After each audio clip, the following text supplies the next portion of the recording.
Здравствуйте! В эфире программа «Энергетика Якутии. Отраслевые новости». И я ее ведущая Татьяна Каракулова. И вот о чем сегодня расскажем в нашем выпуске. Имеется стопроцентный резерв мощности. Энергетики проходят период пиковых нагрузок. В ней тепло и удобно. Спецодежда Якутскэнерго стала лучшей в стране. Знай наших энергетиков, победитель конкурса «Я инженер». В Якутии наступил сезон экстремально низких температур.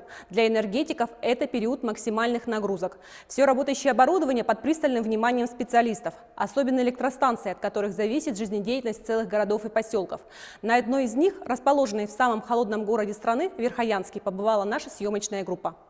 В этой впадине на берегу реки Яны находится самый маленький город в стране, но Верхоянск широко прославлен не численностью жителей, а экстремальными морозами. Нам показывают сейчас 44. Утром было 48. Сегодня потеплело. До этого почти месяц, каждый день ниже 50. В таких условиях люди выживают благодаря дизельной электростанции. Несмотря на высокую нагрузку, двигатели работают ровно, обеспечивая население качественной энергией. В этом году запустили 4 новых дизеля за последние 30 лет. Сейчас в данное время работают 2 дизеля, 320 и 500. Самые крупные потребители Верхоянской ДЭС – 4 котельные. Город полностью благоустроенный. Малейший сбой может привести к чрезвычайной ситуации. Поэтому здесь, на крайнем севере, энергетики и коммунальщики все делают сообща. Не дай бог там слабое звено будет вот этой сети, значит будет город не выживет в этом суровом климате. Поэтому каждый руководитель, который работает на севере, это знает и это чувствует. Верхоянские электрические сети – один из самых крупных изолированных энергорайонов в Якутии. Здесь работают 19 дизельных электростанций по одной на населенный пункт. Все они труднодоступные и далеки друг от друга. В некоторые топливо можно завести только зимой. Поэтому водитель Александр Лунегов ходит в рейсы даже когда очень холодно. Ватники, валенки, телогрейка, рукавицы теплые. В последнее время сейчас мерзнуть стало здорово.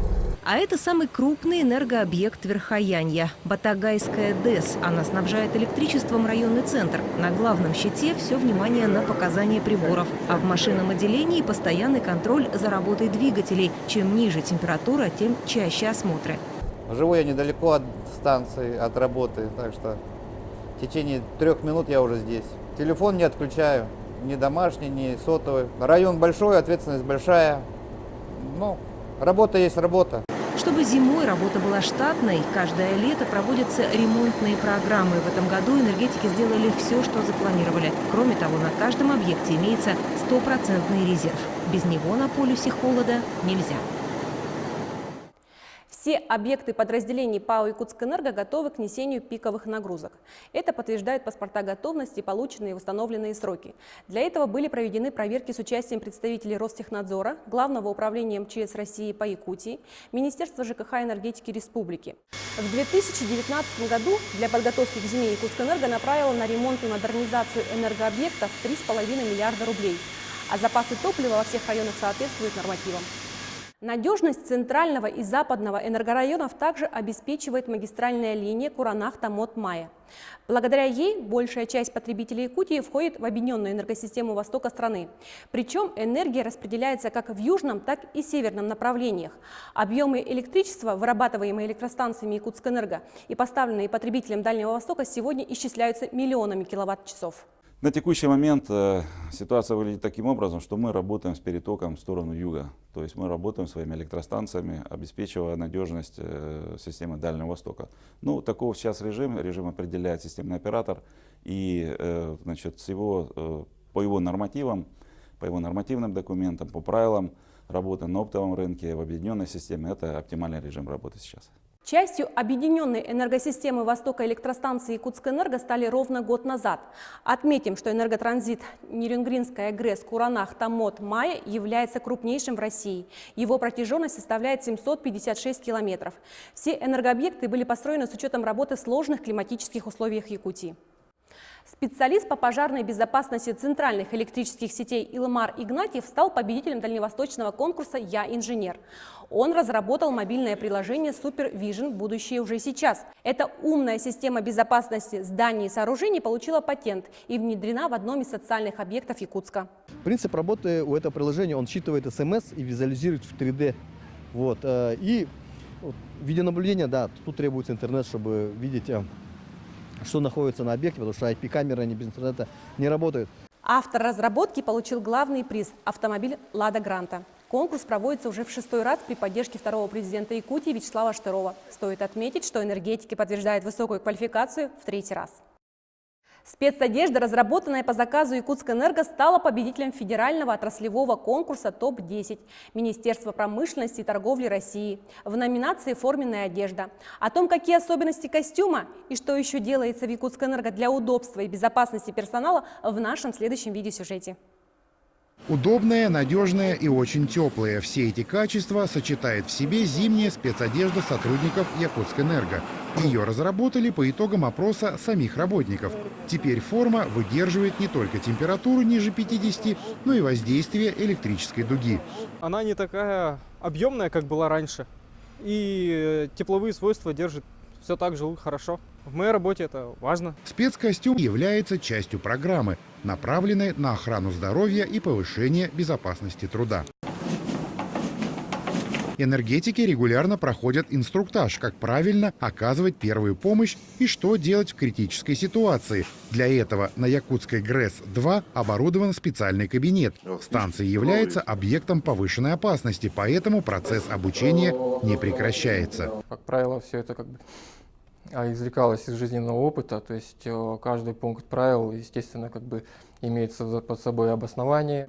Каждый год в Якутскэнерго на охрану труда и здоровья своих сотрудников выделяют значительные средства. Программа соответствует международным стандартам, а показатели травматизма в компании из года в год снижаются. Отдан приоритет безопасности труда и охраны здоровья перед достижением других производственных показателей и планов.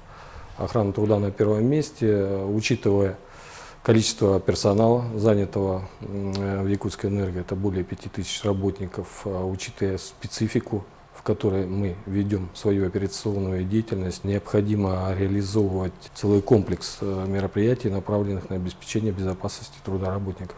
Работники могут в любое время суток воспользоваться массажными креслами. Особенно это помогает во время ночных дежурств. А для водителей центральных электрических сетей каждое утро начинается с обязательного медосмотра. Причем с применением самых современных технологий. Компьютер собирает всю необходимую информацию и в режиме реального времени отправляет врачу. Удобно то, что не скапливается народ. Быстро можно пройти медосмотр. То есть пришел, ввел свой табельный номер, сел, и дальше там по инструкции действуешь. Соблюдение всех норм и правил охраны труда подразделений Якутскэнерго регулярно отмечают на разных конкурсах. Но сами энергетики продолжают совершенствовать систему работы, чтобы максимально обезопасить своих работников. Учебно-производственный центр подготовки персонала энергетики отмечает юбилей. Ему исполнилось 15 лет. Отраслевое учебное заведение готовит и повышает квалификацию необходимых в отрасли специалистов. А это около 20 профессий и квалификаций. Центр оснащен всем необходимым оборудованием, а занятия ведут опытные педагоги. Порядка 250-80 групп ежегодно мы выпускаем. То есть это очень большой спектр направлений. Они достаточно сложные, насыщенные в инженерном смысле. Ежегодно здесь проходит обучение более 2500 человек. Действует 80 образовательных программ. Наиболее востребованной в последние годы является подготовка специалистов в области охраны труда. До нового 2020 года остаются уже считанные дни. С семейным праздником от всего многотысячного коллектива Якутскэнерго жители республики поздравляет генеральный директор Александр Слоик. Дорогие друзья! От имени многотысячного коллектива ПАО «Якутскэнерго» и от себя лично сердечно поздравляю всех жителей нашей прекрасной республики с Новым годом и светлым праздником Рождества Христова. Пусть предстоящий год будет таким же гармоничным, как само число 2020. Пусть будут счастливы и здоровы ваши родные и близкие, а дом всегда наполнен теплом и светом. Желаю, чтобы жизнь дарила вам много радостных моментов, а добрые желания, загаданные от чистого сердца, непременно сбывались. Хорошим предстоящий год обещает стать и для спасенного в Устьянском Улусе краснокнижного лебедя-крикуна. Его обязались опекать работники теплоэнергосервиса. Спасла птицу, а затем и приютила у себя дома начальник участка СТЛК Александра Олесова. В Якутск ее доставили на самолете по пути в отпуск.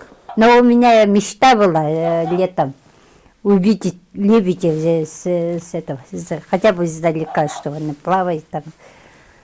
Ну вот мечта сбылась. Прилетела.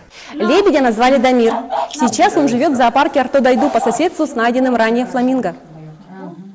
На сегодня у меня все, и до встречи в новом 2020 году.